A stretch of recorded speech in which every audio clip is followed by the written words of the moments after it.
welcome to another episode of the Neoliberal Podcast. I'm Renaldo McKenzie. As we draw to the end of the year 2024, we're doing a series of reflections culminating the end of 2024. This particular podcast is a reflection on Plato's Phaedo, entitled Life, Death, and the Afterlife.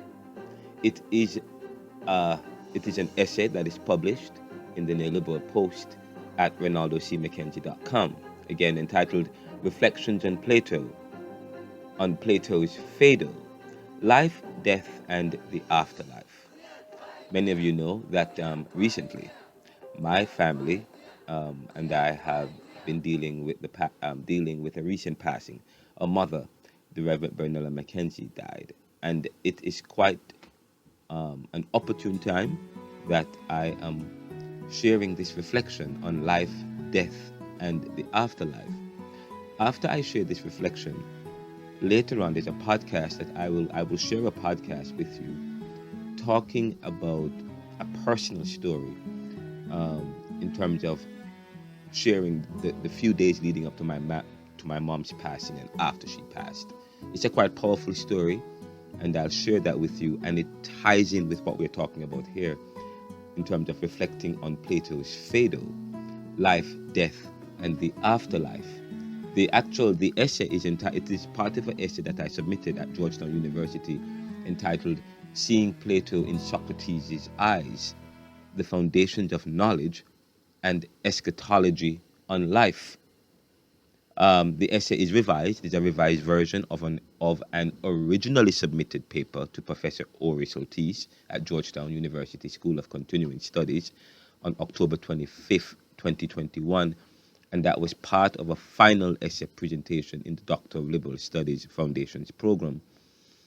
The essay is quite powerful, and I pray that you journey with me as I share the reflections here. Here is the abstract.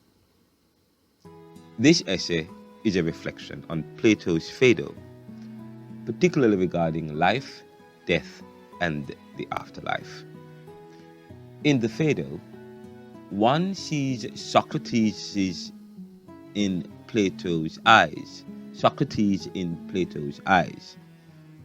Plato being a student of Socrates, who seems infatuated with Socrates.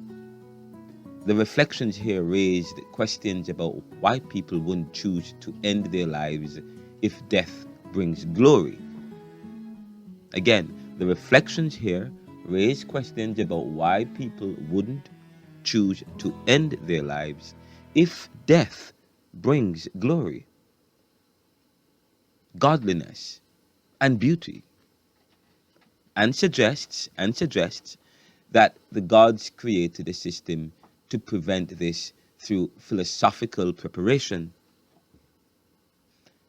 The passage also mentions a connection between Christian theology, particularly Calvinist and Armenian views of salvation, and the Socratic-Platonic philosophical foundation. Of course, I just completed the first semester in some studies at Temple University looking at Afroecology. So I will go off script and comment about, and of course I did interview members of the Asset Society in Germantown, Philadelphia. So it's quite interesting. When I wrote this paper first, I never met the Asset Society. I never knew much about the Afrocentric paradigm and Kamit. So I will probably intersperse part of my reflections here with some of what I've gleaned from that. This is the introduction. Plato in the Phaedo highlights the theme of privilege, position, and status in the study of Socrates and Plato, suggesting that Plato couldn't escape the human condition described by Kant and the intellectualism criticized by Gramsci. Plato approached truth with reason and logic, challenging the myths and chauvinism present in Greek literature. The reading of the Phaedo suggests that unadulterated knowledge is attained by philosophers who reject worldly pleasures and dedicate themselves to learning. It implies that previous Greek poets' accounts were influenced by the material world and lacked true philosophy. Of course, this is what the Asset Society is also going to be talking. Is also going to be the attack that they will level against Plato and Socrates and Greek philosophers. But whatever, but it saying that it implies that previous Greek poets' accounts were influenced by the material world and lacked true philosophy. Socrates is portrayed as an iconoclast, moving away from the Iliad, Homer in the Iliad and so on, and the stories of the Iliad. Socrates departs from that and is portrayed as an iconoclast, an image breaker, promoting the philosopher as a hero instead of the traditional Greek hero Achilles.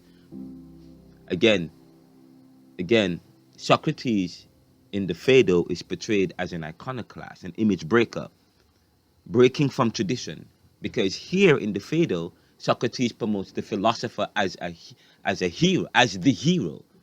The philosopher as the hero, instead of the traditional Greek hero, Achilles, the warrior hero.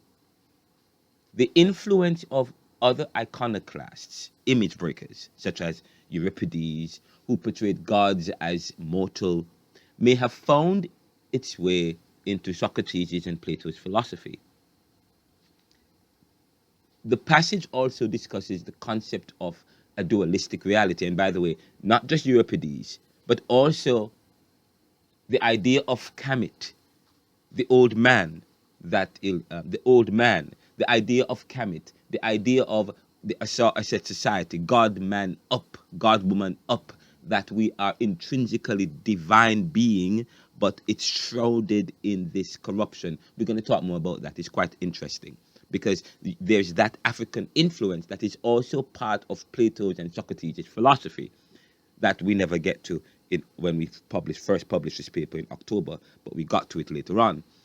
Now, the passage also, we did a podcast where we interviewed members of the Asset Society, so you can view that, and we're going to put all of this into one compendium, into one book, so you will see the progression of this. But the passage here also discusses the concept of a dualistic reality, Plato in the Phaedo, and talking about Socrates and the classics philosophy. The passage also discusses the concept of a dualistic reality in the Phaedo, departing from previous Greek literature and embracing a new way of writing based on credible witnesses and evidence. It suggests that Socrates and Plato improve upon Greek stories through reason and philosophical dialogue, recovering what was lost. This is quite important because if you study Greek philosophy or the Greek myth or Greek stories, we start with the oral traditions. Okay, we start with that. But of course, Socrates and Plato suggest a new way through philosophy and reason to rediscover what was lost in oral traditions and promoting the philosopher as king instead of the warrior as the hero. But part of this foundation, part of this understanding finds its way in Christian theology and religions today. But part of what we are understanding, part of the philosophy of Plato, part of the reasoning here, also stems from stems from the land of Kamit, ancient African civilization, from the origin. Part of that philosophical understanding of the Greek in the Phaedo is also influenced from that. Quite interesting. But we talk about the importance of spreading a kind of philosophy throughout the world. Now, our reflections here on Plato's talking about life, death, and the afterlife. delve in, delve into a kind of question and answer. So we want to respond to the question raised in the Phaedo. And what I have done in the what I will do in the reflections here is ask some questions that I believe that when you sit down to reflect on Plato's and Socrates' philosophy, and when as found in the Phaedo, you are left with some questions that you must answer. The first one is, and of course we call it in terms of, and that's in terms of facilitating the discussions here. We have to ask ourselves some questions. So the presentation must address key questions. One, what does Socrates consider death? Sorry, why does Socrates consider death a reward for the philosopher? And why does he argue against suicide? So that's the first question that we must raise. That's the first one as we respond. So again, we want to in our reflections here, we want to respond to some questions raised in the Phaedo. And in our reflections, these questions are key. One, why does Socrates consider death a reward for the philosopher? And why does he argue against suicide? Socrates believes that death is a reward for the philosopher because it allows the soul to attain true knowledge and live in a divine and blissful realm. The philosopher understands that the soul is immortal and that death liberates it from the limitations of the body. However, Socrates views suicide as illegitimate because it disrupts the natural order of life and goes against the it goes against the mortal obligations we have to society and the gods.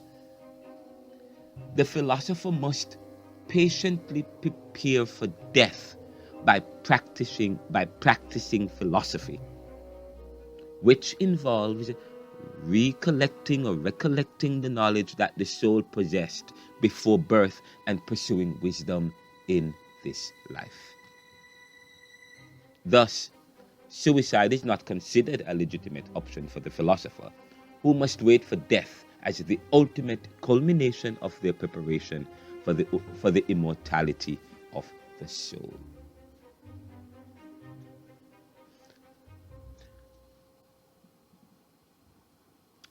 Before I continue with the reflection, there's something very important that we must consider, and is that Plato in the Phaedo highlights the theme of privilege, position, and status in the study of Socrates and Plato, suggesting that Plato couldn't escape the human condition described by Kant and the intellectualism criticized by Gramsci. Plato approached truth with reason and logic, challenging the myths and chauvinism present in Greek literature. The reading of Plato suggests that unadulterated knowledge is attained by philosophers who reject worldly pleasures and dedicate themselves to learning. It implies that previous Greek poets' accounts were influenced by the material world and lack true philosophy.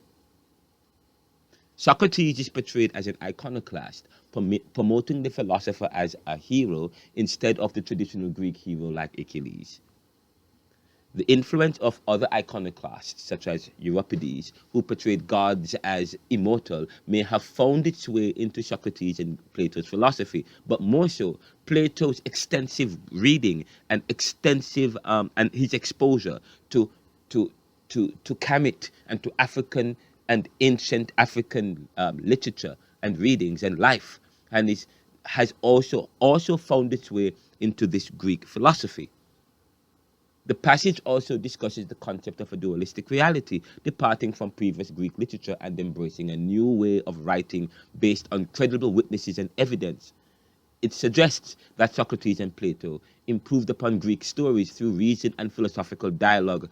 However, not necessarily so, but it also meant that they were now more exposed to the reality and the truth of Kamit and that civilization that had originally influenced the Iliad. So we are asking, and so we asked ourselves several questions. One, what does Socrates consider death a reward for the philosopher? Why does he consider death a reward for the philosopher? And why does he argue against suicide? And again, we said Socrates believed that death is a reward for the philosopher because it allows the soul to attain true knowledge and live in a divine and blissful realm. However, the philosopher understands that the soul is immortal and that death liberates it from the limitations of the body. Nevertheless, Socrates views suicide as illegitimate. So although death is a reward, suicide is illegitimate because it disrupts the natural order of life and it goes against the mortal obligations we have to society and the gods. The mortal obligations that we have. So there are mortal obligations that must be fulfilled here on earth before we achieve the divine reward found only in death. Suicide disrupts that. The philosopher must patiently prepare for death by practicing philosophy, which involves recollecting the knowledge that the soul possessed before birth and pursuing wisdom in this life. Thus, suicide is not considered a legitimate option for the philosopher, who must wait for death as the ultimate culmination of their preparation for the immortality of the soul. It sounds like the Calvinistic philosophy. We're going to talk more about that. About we are being saved, but we shall be saved. However, salvation is a process. The process of the already, but the not yet. This Calvinistic philosophy comes from a kind of Greek philosophy. You read the Phaedo, you find that. But even so, you go even further. You find that that comes also talking about the philosopher who must now must go through experience learning. This learning is the same thing that Christian talked about, discipleship. The discipleship that one must go through in order to continue to grow and to become ultimately saved, which is ultimately found in death. This is the philosophy. This theology comes from a philosophy that is Greek. And this philosophy that is Greek comes from an ancient truth, an ancient reality, an ancient experience which is African. And of course, then you talk about the asset society. And they talk about this God-man up and this God-woman up. The second question that we will ask in the reflection is, how does the practice of philosophy prepare one for death, according to Socrates? What does this reveal about Plato's epistemology? According to Socrates, the practice of philosophy prepares one for death by allowing the soul to detach from the distractions and pleasures of the body. This is exactly from the Asset playbook. And we will have to go back to the interview I did with the Asset Society. Okay, we have to go back the interview I did with them, and it's available here on the podcast. And we're actually going to mash it up into one book. When the book that is coming up, my third book, looking at privilege, status, and position, looking at the foundations of knowledge and the hegemony of faith. Quite powerful, but this is part of the reflections here. According to Socrates, the practice of philosophy prepares one for death by allowing the soul to detach from the detractions and pleasures of the body. By engaging in intellectual pursuits and minimizing bodily influence. Let's pick up from where we left off. How does the practice of philosophy prepare one for death, according to Socrates? And what does this reveal about Plato's epistemology?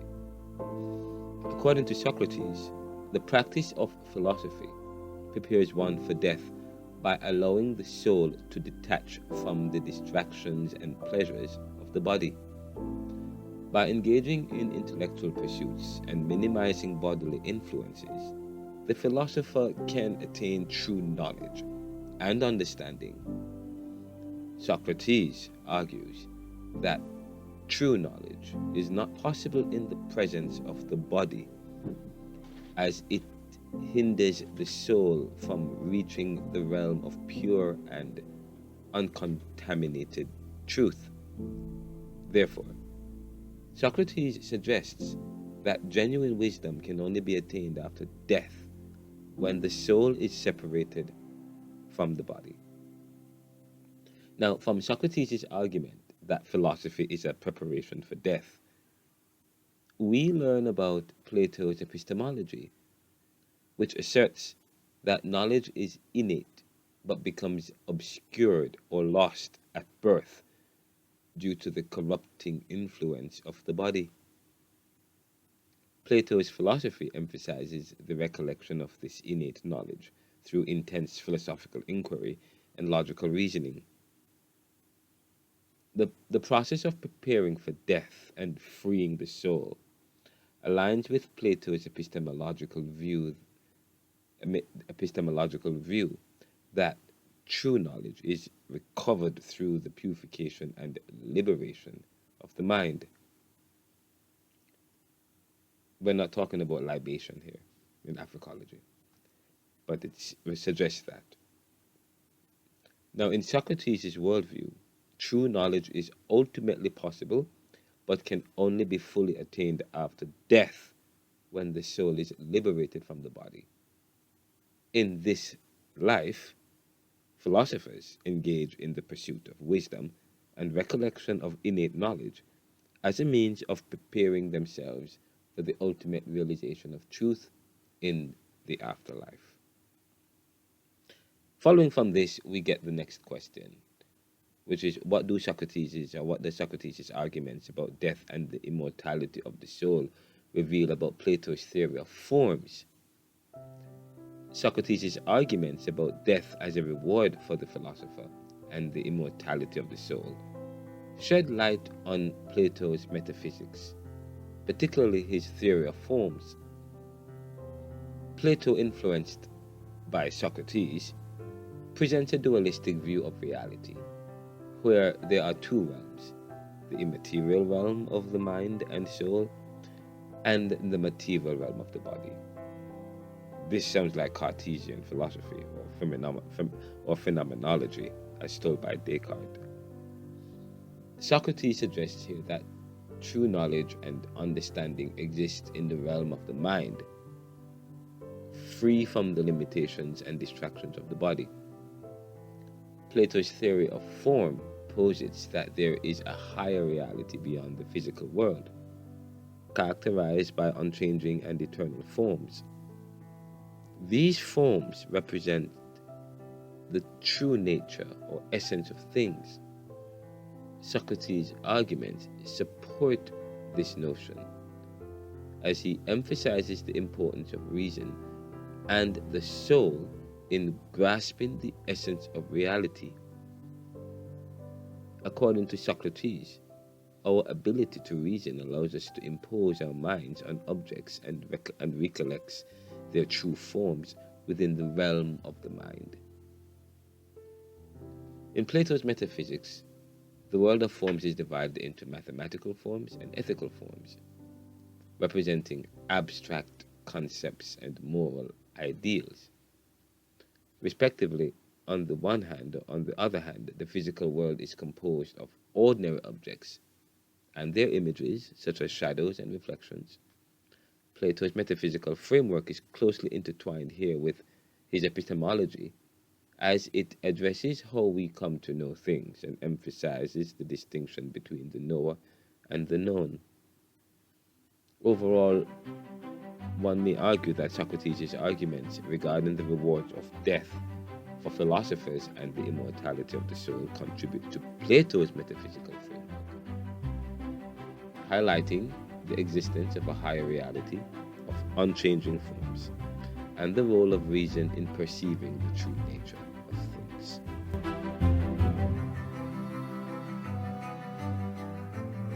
Reason, the context of learning, this concept of the philosopher attaining unadulterated knowledge through death, but has mortal obligations in life to devote himself to learning and removing the worldly pleasures and stuff. And in Christian theology, they talk about that. The carnality, we talk about the carnal mind, removing carnality, and so on and so forth, and taking and living a life of the Spirit, so that you can become more like God and more like Jesus, and so on. And then when you die, you go to heaven, and so on and so forth. That theology is influenced by Greek philosophy, and Greek philosophy is influenced by Assyrian philosophy and ideology. It's quite interesting. The fourth one is, what does Socrates mean by saying that learning is recollection, or recollecting? And how does this theory relate to Plato's metaphysics and epistemology? Socrates argues that learning is actually a process of recollection. And according to him, knowledge is not something completely new that we acquire, but rather the act of remembering what we already knew before birth. And that's what I said to the priests when we interviewed them for the podcast and for the research we're doing for Georgetown. We interviewed them. This is exactly what they're talking about. This God-man up and this God-woman up and this humanity, it's corrupting the divine that we have in us. Socrates suggests that we possess innate knowledge that is lost at the moment of birth. So the moment we're born, we take on flesh. We lose all previous consciousness. Through the use of our senses and the experience of the physical world, we are able to now recollect or recover this pre-existing knowledge. This is powerful. When we are born, and you're a dad, when we are born, we lose consciousness. We lose our divinity. We lose our true selves.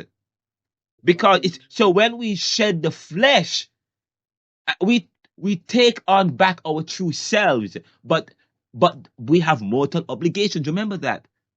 But again, according to philosophers now who are promoting themselves as philosopher kings, as heroes, we're moving away from the warrior as king, from the Iliad and the Achilles, moving to now a more through the use of our senses and the experience of the physical world, we're able to recollect or recover this pre-existing knowledge. This is quite powerful because we talk about Galileo and the Reformation, and people were burnt at the stake because they were denouncing Christian theology as the center and promoting a kind of reason that promoted reason and logic and so on and so forth. But all of this was stemmed from the same kind of truth. But let's continue. Socrates illustrates this theory of recollection by explaining that when we perceive an object through our senses, it can trigger association in our minds, leading us to remember other related objects or ideas. He suggests that these associations and connections are evidence of our ability to recollect what we knew before. This theory of recollection also reveals Plato's metaphysics and epistemology. In Plato's metaphysics, there is a distinction between the material world, which is ever-changing, and the world of forms, which is unchanging and eternal. The theory of recollection aligns with Plato's notion of the world of forms, as it suggests that our knowledge and understanding come from a realm beyond the physical, where timeless and universal truths exist. In terms of epistemology, the theory of recollection emphasizes the importance of reason and the mind in acquiring knowledge. It suggests that true knowledge is not solely based on sensory experience, but requires the recollection of innate knowledge. Plato's epistemology, influenced by Socrates' ideas, posits that knowledge is not merely derived from the physical world, but is rooted in the realm of forms and the recollection of eternal truths. So in summary, Socrates' notion that learning is recollection implies that knowledge is innate and recovered through the process of remembering what was already known before birth. This theory aligns with Plato's metaphysical framework of the world of forms and sheds light on his epistemological perspective regarding the nature of knowledge and understanding. And as we draw closer to the end, we must ask one final question. What are the differences between the soul and the body, according to Socrates?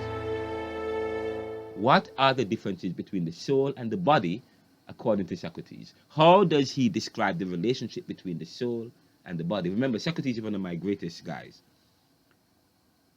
Socrates says the unexamined life is not worth living. Remember that. The unexamined life. And here he's doing an examination. According to Socrates, there are distinct differences between the soul and the body. In Plato's description of Socrates' philosophy, the soul is considered closer to the divine, immortal, intelligible, uniform, indissoluble, indissoluble, and self-consistent. On the other hand, the body is associated with the mortal, the multiform, unintelligible, dissolvable, and inconsistent aspects of existence. This is exactly what a Saran society teaches, but their teaching doesn't come from Socrates or Plato, it comes from before that. So you know that some of this comes from that of Kamit or ancient African literature that we know that people are confusing as Egyptology. Let's continue. Socrates described the relationship between the soul and the body as one, where nature teaches the body to serve and be subject to the soul, just as the mortal is subject to the divine. The soul, being more divine-like, possesses the capacity to rule and govern, while the body serves and follows. In contemplating the fate of the soul after death, my mom recently died, and while sleeping in her room, the morning of her death, she visited with me and said, "Oh, be strong now." And I remember having a dream about this. But in contemplating the fate of the soul, the fate of the soul, the fate of my mom's soul, the fate of us after death, Socrates suggests that the soul, as the invisible and divine part, departs to a glorious and pure realm. I believe that. The true Hades, or unseen world. He questions whether the soul, being of such nature, would be dispersed and destroyed. Welcome back. We are exploring the question, what are the differences between the soul and the body, according to Socrates, and how does he describe the relationship between the soul and the body, as detailed in the essay that we are sharing from. According to Socrates, there are distinct differences between the soul and the body. In Plato's description of Socrates' philosophy, the soul is considered closer to the divine, immortal, intelligible, uniform, indissoluble, and self-consistent. On the other hand, the body is associated with the mortal, multiform, unintelligible, indissoluble, and inconsistent aspects of existence. Socrates describes the relationship between the soul and the body as one where nature teaches the body to serve and be subject to the soul. Just as the mortal is subject to the divine, the soul, being more divine-like, possesses the capacity to rule and govern, while the body serves and follows. In contemplating the fate of the soul after death, Socrates suggests that the soul, as the invisible and divine part, departs to a glorious and pure realm, the true Hades, or unseen world. He questions whether the soul, being of such nature, would be dispersed and destroyed upon its release from the body, implying the soul's immortality. In summary, Socrates distinguishes between the soul and the body, attributing divine qualities to the soul and mortal characteristics to the body.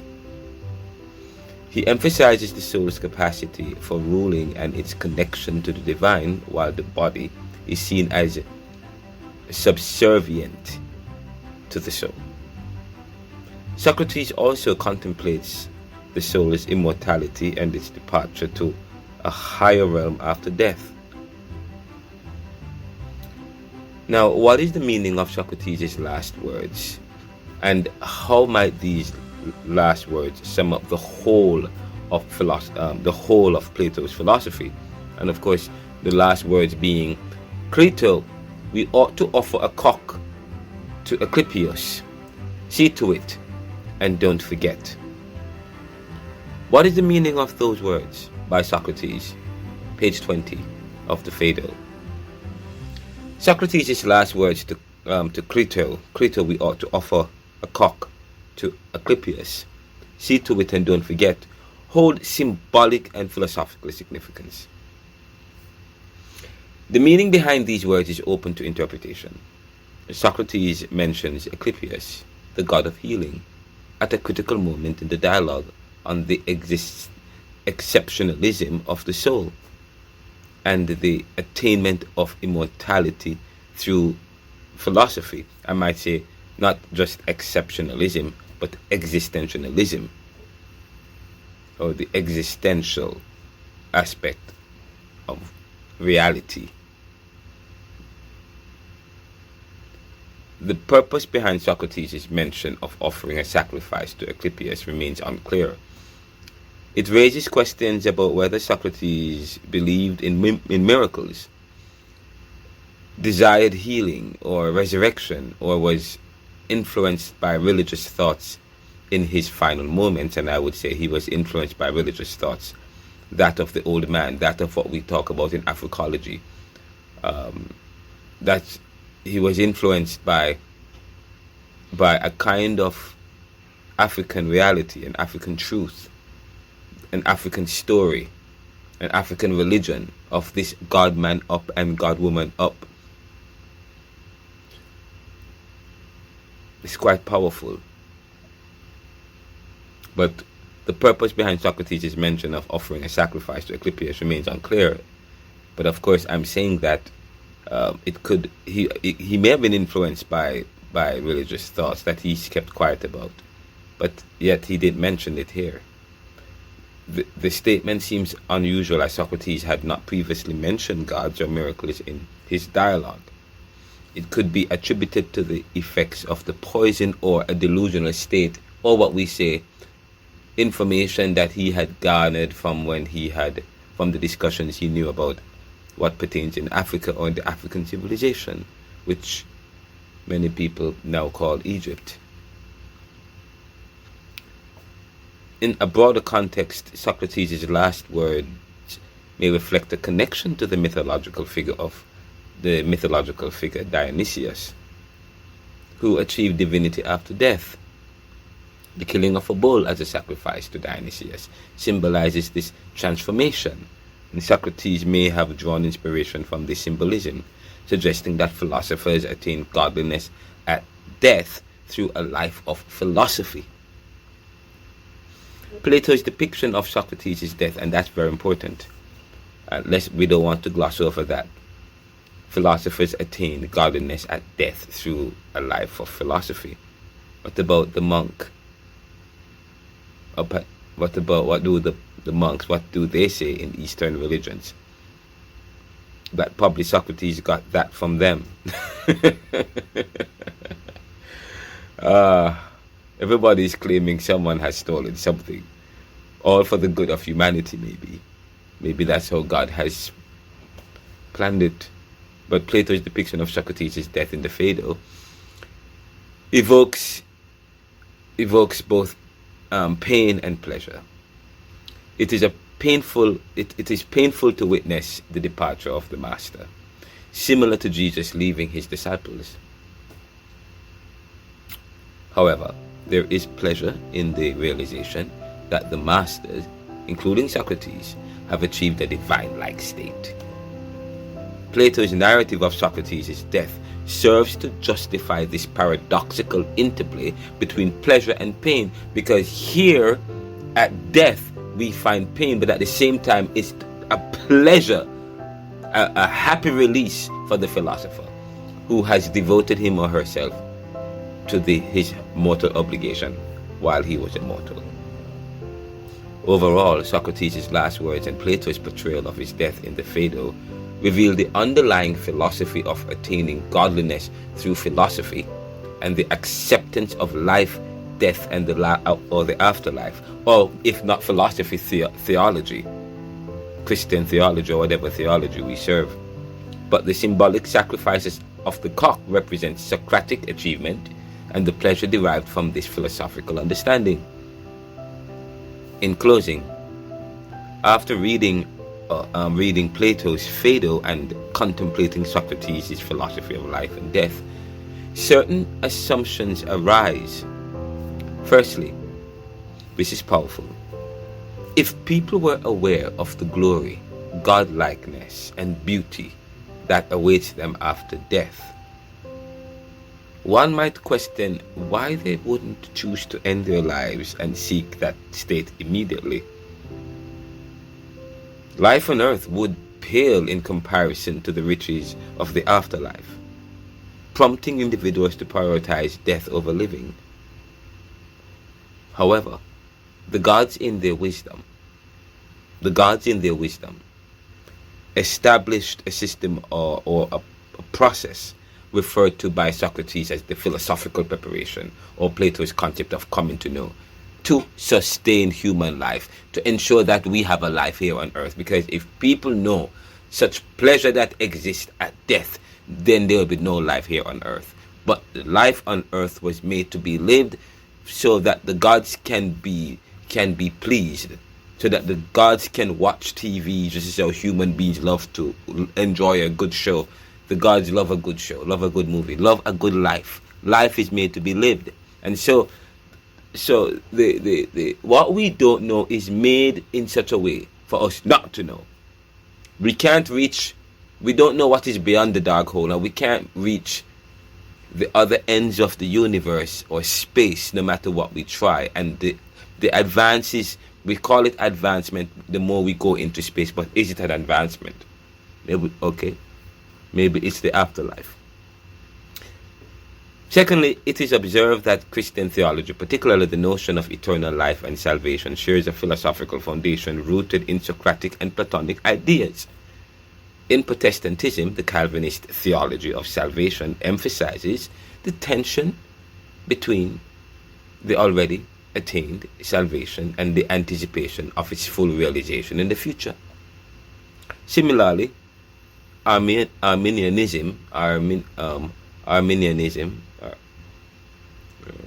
emphasizes the believers' active participation and effort in working towards their salvation. In essence, these reflections highlight the parallels between Socratic-Platonic philosophy and Christian theology, suggesting that Socrates' ideas of life, death, and the pursuit of knowledge have had a lasting influence on religious and philosophical thought. In this essay, now of course this essay is an abbreviated version of a longer essay or dissertation by myself. And of course you can visit this particular podcast episode, or the reflections here come from the reflections that's available in renaldocmckenzie.com. That's the neoliberal post. It's going to be part of a book that I'm writing called Secrets to Unlocking Divine Intervention. There's a reflection after this later on today that is a powerful reflection, talking about my mom, sharing some interesting reflection. This Christmas is going to be quite reflective for me. My first Christmas without my mom, who has been a very important person in my life. May God bless you all, and happy Christmas from the Neoliberal Corporation, the Neoliberal Round, Ants Business Solutions, the Neoliberal Journals, the Neoliberal Post, and for all our feeds, the Neoliberal Store, we just want to say thank you. Please visit us at store.theneoliberal.com, theneoliberal.com, and renaldocmckenzie.com. Please support us by going to anchor.fm/theneoliberal/support. Well, good. African traditions, which includes voodoo and hoodoo, tradition. Egyptology is not really Egyptology. Egyptology, there is no such thing as Egypt. Egypt is the land of Kamit. The statements that here in the Phaedo seemed unusual, as Socrates had not previously mentioned gods or miracles in his dialogue. It could be attributed to the effect of the poison or a delusional state. That's not true. That's what we thought first, and then you met. When you start to read why. That was what I said previously. But now, today, December 22, 2024, we know now, having been exposed to Africology, to African civilization, having been exposed to Dr. Mazama's Afrocentric paradigm, we know that's not true. He also was exposed to the old man, to Kamit, to the asset society, probably. But in a broader context, Socrates' last words, because Socrates' last words may reflect a connection to the mythological figure Dionysius, who achieved divinity after death. The killing of a bull as a sacrifice to Dionysius symbolizes this transformation, and Socrates may have drawn inspiration from this symbolism, suggesting that philosophers attain godliness at death through a life of philosophy. But no. Please remember, we're talking that Osiris. Plato's depiction of Socrates' death in the Phaedo evokes both pain and pleasure. It is painful to witness the departure of the master, similar to Jesus leaving his disciples. However, there is a pleasure in the realization that the masters, including Socrates, have achieved a divine-like state. Plato's narrative of Socrates' death serves to justify this paradoxical interplay between pleasure and pain. Overall, Socrates' last words and Plato's portrayal of his death in the Phaedo reveal the underlying philosophy of attaining godliness through philosophy and the acceptance of life, death, and the afterlife. The symbolic sacrifice of the cock represents Socratic achievement and the pleasure derived from the philosophical understanding.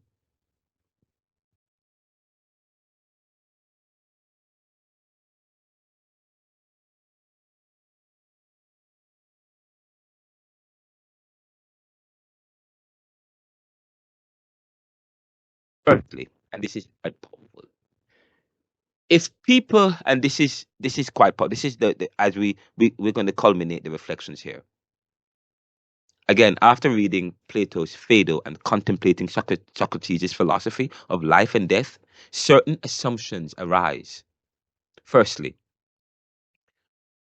if people were aware of the glory, godlikeness, and beauty that awaits them after death, one might question why they would choose to end their life or their lives and seek that state immediately. Again, let me say this. If people were aware of the glory, godliness, and beauty that awaits them after death, one might question why they wouldn't want to choose to end their life and seek that state immediately. Life on earth would pale in comparison to the riches of life, to the riches of the afterlife, prompting individuals to prioritize death over living. Again, life on earth would pale in comparison to the riches of the afterlife, prompting individuals to prioritize death over living. However, the gods in their wisdom established a system or process referred to by Socrates as philosophical preparation, or Plato's concept of coming to know, to sustain and to maintain human life. Because what would human life be? People would be quick to want to kill themselves if they know such riches awaits them. Secondly, it is observed that Christian theology, particularly the notion of eternal life and salvation, shares a philosophical foundation rooted in Socratic and Platonic ideas. In Protestantism, the Calvinist theology of salvation emphasizes the tension between the already attained salvation and the anticipation of its full realization in the future. Similarly, Armenianism emphasizes the believer's active participation and effort in working towards their salvation. In essence, these reflections highlight the parallels between Socratic-Platonic philosophy and Christian theology, suggesting that Socrates' ideas on life, death, and the pursuit of knowledge have had a lasting influence on religious and philosophical thought. This essay is an abbreviated version of a longer essay that I have submitted, and is also part of a wider compendium of essays, starting with looking at the irony contained in Greek literature, culminating with the Afrocentric paradigm, looking at the asset society. So this is quite powerful. Please join me. We will publish the second book in the neoliberalism book series, Neoliberal Globalization Reconsidered, Neo-Capitalism and the Death of Nations. We are working. It's ready to be published. You can get your copy here at the Neoliberal Corporation. Please message us. 260-9198 or 267-471-8884. Please email us at info@theneoliberal.com. McKenzie at the neoliberal.